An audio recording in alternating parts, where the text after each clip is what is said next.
Goldberg, reference librarian and mystery buff here, along with Winnie the Boxer Mix mystery buff as well. If you recall in my last video, I reviewed the book The Tenant by Catherine Engberg. It's a debut novel in which Esther De Laurenti, a former English professor, is writing a mystery novel. She's barely into it when her downstairs tenant is brutally murdered, and the murder mimics the murder in her novel. I must be on a literary murder mystery roll because this time I'm reviewing 8 Perfect Murders by Peter Swanson. Mal Kershaw, working in a mystery bookstore, had published a blog post called 8 Perfect Murders. In it, he lists mysteries in which a perfect murder has occurred. He includes books by the greats in mystery writing such as Agatha Christie's ABC Murders, James M. Cain's Double Indemnity, and Patricia Highsmith's Strangers on a Train, and 5 more classic mystery novels. The blog post got little in the way of response.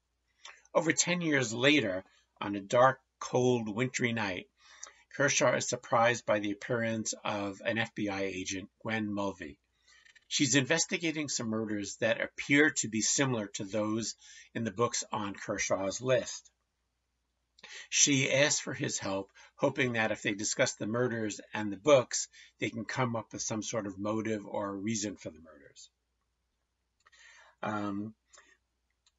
When a frequent but unlikable customer of Kershaw's current bookstore is murdered, he wonders whether he actually knows the murderer.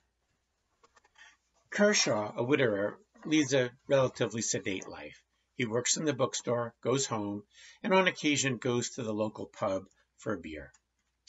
But in the book, as the book progresses, we find out that the mild-mannered Kershaw isn't quite as innocent as he appeared to be. As a matter of fact, he's got a dark past. The tension in this book slowly accelerates as more murders occur and Kershaw's past is revealed. Those of us who love mysteries, and those of us especially who love mystery bookstores, will love this book.